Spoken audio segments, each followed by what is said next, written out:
Paz do Senhor Jesus, queridos e amados irmãos. É uma alegria estar junto com você novamente para nós podermos meditar na lição bíblica da nossa escola dominical. Classe dos adultos, revista A Obra da Salvação, e vamos meditar hoje na lição de número 4, do dia 22 de outubro de 2017. Salvação, o amor e a misericórdia de Deus. Trataremos, portanto, sobre esses dois aspectos relacionados à salvação, que é o amor e a misericórdia de Deus. O texto áureo nos diz: vós, que em outro tempo não ereis povo, mas agora sois povo de Deus, que não tinhais alcançado misericórdia, mas agora alcançastes misericórdia. Primeira carta de Pedro, capítulo 2, versículo 10. A verdade prática nos diz: a partir de seu amor misericordioso, aprove a Deus enviar seu Filho para morrer em lugar da humanidade. Nossa lição tem também o texto bíblico básico em 1 de João 4, 13 a 19. E a lição está dividida no primeiro tópico sobre o maravilhoso amor de Deus. Segundo tópico, um Deus misericordioso. E por último, amor, bondade e compaixão na vida do salvo. Então é muito importante importante e prazeroso, gratificante. É um prazer podermos meditar, primeiramente, no maravilhoso amor de Deus. E a verdade é que é impossível a gente pensar na salvação sem contemplar o amor de Deus. Isso é algo que não dá para desassociar a salvação e o amor de Deus. Por quê? Porque foi por esse amor que Deus nos deu a salvação. Porque Deus amou o mundo de tal maneira que deu o seu Filho unigênito, para que todo aquele que nele crê não pereça, mas tenha a vida eterna. Esse amor maravilhoso. Então não dá para pensar na salvação sem contemplar o amor de Deus manifestado a nós através de que o Pai enviou seu Filho para ser o Salvador do mundo. E é interessante a gente observar que quem disse essas palavras de João 3,16 foi o próprio Senhor Jesus, o Filho de Deus. E nós sabemos que ninguém melhor do que o próprio Jesus para falar do amor de Deus e conhecer o amor de Deus. Ninguém melhor que Jesus. Lá em João, capítulo 17, versículo 24, Jesus disse assim, na sua famosa oração por seus discípulos e por sua igreja. E por ele também. Mas naquela oração, no versículo 24, ele disse: Pai, aqueles que me deste, quero que onde eu estiver, também eles estejam comigo, para que vejam a minha glória que me deste, porque tu me has amado antes da criação do mundo. Veja que é muito importante a gente parar um pouco nessa palavra de Jesus, porque tu me has amado antes da criação do mundo. Esse amor de Deus que nós estamos pensando, esse amor que nos trouxe a salvação, é um amor eterno. antes de todas as coisas serem criadas, o Filho testificou do amor do Pai para si. Esse amor maravilhoso de Deus. Amor eterno. E esse mesmo amor eterno, dedicado ao Filho, foi também dirigido aos pobres pecadores. Isso não é maravilhoso? O amor com que o Pai ama o Filho, amor eterno, antes de tudo ser criado, segundo o próprio testemunho do Senhor Jesus. Esse mesmo amor é dirigido ao pobre pecador. E isso é maravilhoso. Porque no mesmo capítulo 17, versículo 23, portanto um versículo anterior ao que nós acabamos de ler, Jesus disse: eu neles e tu em mim, para que eles sejam perfeitos em unidade, e para que o mundo conheça que tu me enviastes a mim. E preste atenção agora nas palavras de Jesus. E que tens amado a eles como me tens amado a mim. Que coisa gloriosa. Que coisa extraordinária. O amor eterno do Pai,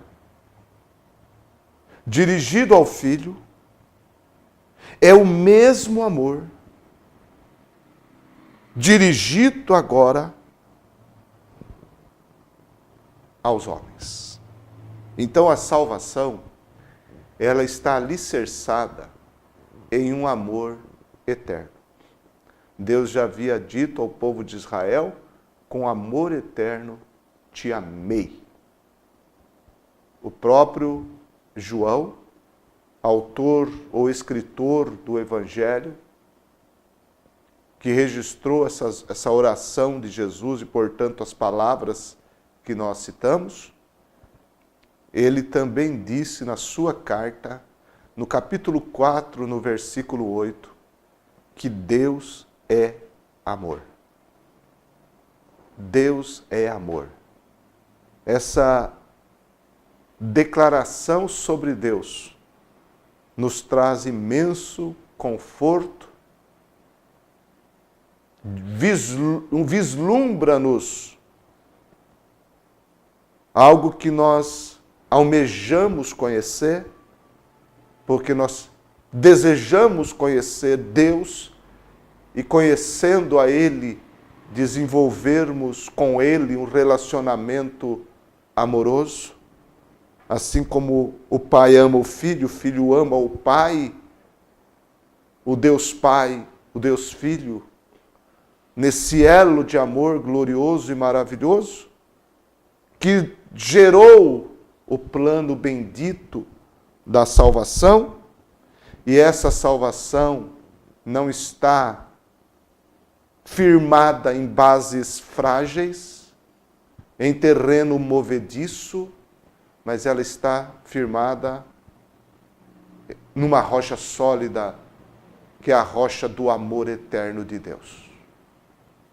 E essa figura da rocha foi entendida por Davi profeticamente, quando ele disse que o Senhor o tirou de um charco de lodo, de um lamaçal, e firmou os seus pés na rocha.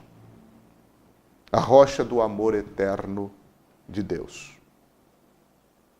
E esse amor eterno de Deus, que nos trouxe a salvação, ele pode ser conhecido no mundo pela existência da igreja. Claro que pela vinda de Jesus Cristo, o Verbo encarnado, esse amor já foi manifestado, já foi revelado. Mas agora, no tempo que estamos vivendo, após o advento do Messias, da vinda do Senhor Jesus Cristo, a obra que ele executou, o seu retorno para o céu, desde a fundação da igreja, o início da igreja, ela está na terra, e a existência da igreja é a maneira com que esse amor de Deus pode ser conhecido. Através da igreja, o povo salvo, esse amor é conhecido do mundo. Porque a salvação é algo real. Portanto, sendo a salvação algo real, e não um pensamento, como já disse, uma concepção, uma percepção, um sentimento, uma pura emoção, algo apenas de foro íntimo. Não, a salvação é algo real. E o mundo pode ver na igreja essa salvação de Deus. E vendo na igreja essa salvação de Deus, o mundo pode ver também na igreja a expressão do amor de Deus. Na verdade, o Senhor Jesus Cristo já havia nos falado sobre isso, quando ele disse que nisto todos conhecerão que sois meus discípulos, se vos amardes uns aos outros. Então, esse amor de Deus na vida do salvo, na vida da igreja, esse amor transformador, esse amor regenerador e esse amor santificador, expresso na nossa vida, ele é demonstrado às pessoas que estão de fora através da vida de cada salvo. E isso acontecendo, o plano da salvação de Deus é proclamado ao mundo. O testemunho do amor de Deus na igreja, desse maravilhoso amor de Deus na igreja, é uma pregação do plano da salvação de Deus. Porque as pessoas vão ver gente transformada, gente mudada, gente regenerada, pessoas santificadas. E isso é uma pregação, a demonstração desse amor transformador vai produzir no mundo, ou deve produzir no mundo, um impacto que pode atrair as pessoas a Cristo Jesus. Então esse amor, veja que ele é recebido. Primeiro, Deus é um amor eterno de Deus que nos enviou o seu Filho. Para nós é um amor que nós recebemos, é um amor recebido. E sendo ele recebido, é um amor demonstrado. E sendo ele demonstrado, o Evangelho é anunciado. Por isso que nós precisamos manifestar o fruto do Espírito Santo na nossa vida, cuja principal característica é o amor. Porque fazendo isso, as pessoas de fora verão a manifestação do amor de Deus em nossa vida e assim poderão ouvir, prestar atenção à mensagem do Evangelho. É claro que nem todos o farão. Todavia, nós sabemos que isso trará um impacto na vida das pessoas que não conhecem a Deus. Porque eles testificarão a mudança ocorrida em nossa vida depois que conhecemos a Jesus, e pelo menos eles vão se inquietar, vão ficar refletindo, principalmente aqueles mais próximos de alguém que se converteu, eles vão ter que ficar pensando, refletindo no que aconteceu na vida daquela pessoa. E nós sabemos que isso não é algo humano, não é feito por uma instituição humana. Isso é feito pelo poder de Deus e a ação do amor de Deus na vida de uma pessoa que a transformou e a uniu ao povo salvo de Deus, que é a igreja. E vivendo esse amor, as pessoas do mundo terão a oportunidade também de conhecer o amor de Deus. Por isso que nós, sendo alcançados pelo maravilhoso amor de Deus, nós podemos proclamar como Paulo proclamou, porque estou certo de que nem a morte, nem a vida, nem os anjos, nem os principados, nem as potestades, nem o presente, nem o porvir, nem a altura, nem a profundidade, nem alguma outra criatura nos poderá separar do amor de Deus que está em Cristo Jesus, nosso Senhor. Romanos capítulo 8, versículos 38 e 39. Que bênção! Glória a Deus pelo seu amor maravilhoso. Mas a salvação, segundo o assunto da nossa lição, está abrangendo o amor e a misericórdia de Deus. Nós temos um Deus misericordioso. Em 2 Coríntios capítulo 2, versículo 3, está escrito: Bendito seja o Deus e Pai de nosso Senhor Jesus Cristo, o Pai das misericórdias. O Pai das misericórdias e o Deus de toda consolação. Ele é o Pai das misericórdias. Por quê? Porque as misericórdias residem nele. Seu coração é um coração de misericórdia. E ele manifesta essas misericórdias aos homens. O rei Davi, certa vez, diante de palavras duras do profeta Natã, que deixou Davi numa situação que ele tinha que tomar uma decisão por causa de um erro que ele mesmo havia cometido. E Davi, diante daquela decisão que ele tinha que tomar, ele preferiu ser punido por Deus, porque sabia que Deus era misericordioso. Lá em 1 Crônicas, capítulo 21, versículo 13, Davi disse: Estou em grande angústia. Caia eu, pois, nas mãos do Senhor, porque são muitíssimas as suas misericórdias, mas que eu não caia na mão dos homens. Já Davi conhecia e sabia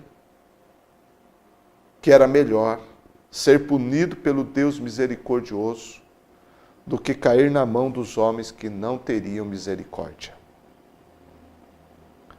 Lá em Abacuque, capítulo 3, verso 2, o profeta diz que Deus, até na ira, lembra-se da misericórdia.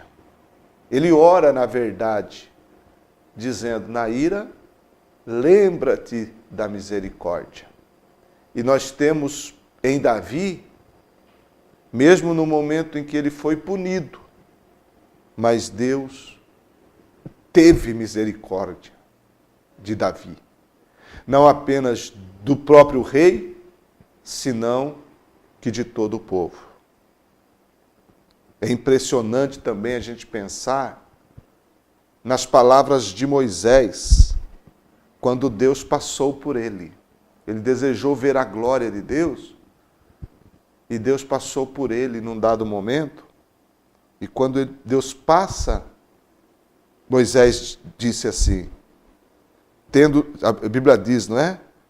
Tendo o Senhor passado perante Moisés, proclamou: Jeová o Senhor, Deus misericordioso e piedoso, tardio em iras e grande em beneficência e verdade. Êxodo 34, 6.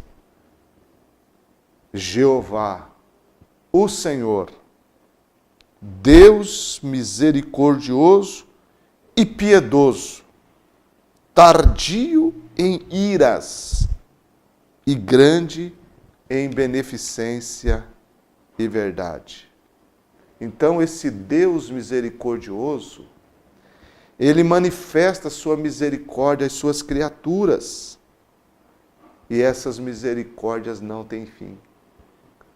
Lamentações 3, 22, diz que elas são a causa de não sermos consumidos, porque as suas misericórdias não têm fim. Então, nós já temos, no Velho Testamento ou no Antigo Testamento, pessoas, homens, que deixaram o seu registro relacionado à misericórdia de Deus. Davi, não apenas no caso que eu citei, mas em outras oportunidades, Davi foi alvo da misericórdia de Deus. Moisés, que ao ter aquela experiência extraordinária, singular, ele poderia ter falado muitas coisas, registrado muitas coisas, mas ele registrou justamente o fato de Deus ser misericordioso e piedoso, grande em beneficência e verdade, e tardio em irar-se. Qual é a visão de Deus que nós temos? Uma visão de um Deus punitivo? Uma visão de um Deus vingador? Embora Deus execute juízos, é claro, mas nós devemos ter a visão, principalmente, a visão de um Deus misericordioso, de um Deus amoroso, para corrermos para os seus braços e sermos por Ele amparados em seus braços de amor, através da salvação que nos ofereceu em Jesus Cristo, nosso Senhor. A salvação são os braços abertos de Deus, o braço de amor e o braço de misericórdia, atraindo para si o pobre pecador, que em Deus pode encontrar o amor, pode encontrar a misericórdia e, portanto, a salvação. Nós cantamos e devemos cantar esse Deus misericordioso. Nós devemos orar e oramos ao Deus misericordioso. Faça os seus pedidos a esse Deus de misericórdia e exaltemos a esse Deus misericordioso. Ele é o Deus de misericórdia. É o Deus que um dia há de julgar o mundo através de Jesus. Mas a mensagem do Evangelho, a mensagem da salvação, mostra para nós um Deus misericordioso, de quem nós podemos nos aproximar pela fé no seu Filho. Porque sendo justificados pela fé, temos paz com Deus. Através de Jesus Cristo, que pagou o preço da nossa salvação, que sofreu na cruz, que foi rejeitado na cruz, foi desprezado, que foi moído na cruz, por Jesus. Pela fé em Jesus, nós podemos sim chegar, como diz o escritor aos Hebreus, com confiança no trono da graça. Trono da graça. O trono de Deus, um trono de graça. Esse é o trono que nós devemos nos aproximar. Não o tribunal do trono branco, o tribunal da pura justiça de Deus, e de cuja presença nenhum homem, nenhuma alma poderá sair salvo. Porque diante da justiça de Deus, se nós nos apresentarmos por nós mesmos, não há condição alguma de escaparmos do juízo.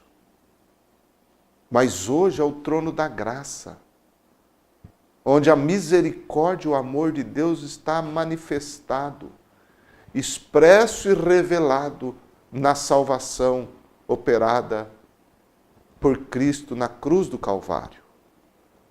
Então, todos nós que hoje somos salvos, devemos glorificar a Deus por seu amor e por sua misericórdia. Por isso que o amor e a misericórdia de Deus está na vida do salvo. Porque o salvo, ele foi alvo, ele é alvo desse amor e dessa misericórdia. E tem isso na vida. Romanos 5:5 diz que o amor de Deus, ele está derramado em nosso coração pelo Espírito Santo que nos foi dado. O Deus que veio habitar em nós, esse amor que veio existir em nós, coexistir conosco. O amor do Espírito, o amor de Deus. Nós somos alvo desse amor. E esse amor habita em nós. Habita em nós. O amor e a misericórdia. Lá em Colossenses 3:12, o apóstolo Paulo fala que nós devemos nos revestir de entranhas de misericórdia. Misericórdia. A misericórdia de Deus que está em nossa vida também. E esse amor e essa misericórdia devem permear as nossas ações, as nossas palavras, os nossos relacionamentos. E assim nós expressaremos de forma nítida a salvação de Deus. Jesus disse em João 17:23, para que o mundo creia que tu me enviaste. E antes ele disse, para que eles, ou seja, o meu povo, os meus discípulos, sejam um, sejam unidos, estejam em unidade, para que o mundo creia que tu me enviaste. Então veja como é importante a vida da igreja, a existência da igreja, para manifestar ao mundo que o Filho de Deus veio a esse mundo. E isso está revelado e manifestado na história, mas também na vida do salvo, em cuja vida está o amor, a misericórdia, e isso tudo expresso mostra ao mundo que de fato Jesus Cristo foi enviado para fazer esse grande benefício, essa grande transformação, essa grande bênção que é a salvação que o pecador pode ver na nossa vida de salvo. Então, qual é o nosso culto racional que Paulo fala em Romanos 12:1? Qual é o nosso culto racional? É justamente a expressão desse amor e dessa misericórdia de Deus. É viver como salvo, porque através do nosso corpo as pessoas presenciarão, verão esse amor de Deus. Rogo-vos, pois, irmãos, pelas misericórdias de Deus, que apresenteis o vosso corpo como sacrifício vivo, santo e agradável a Deus, que é o vosso culto racional.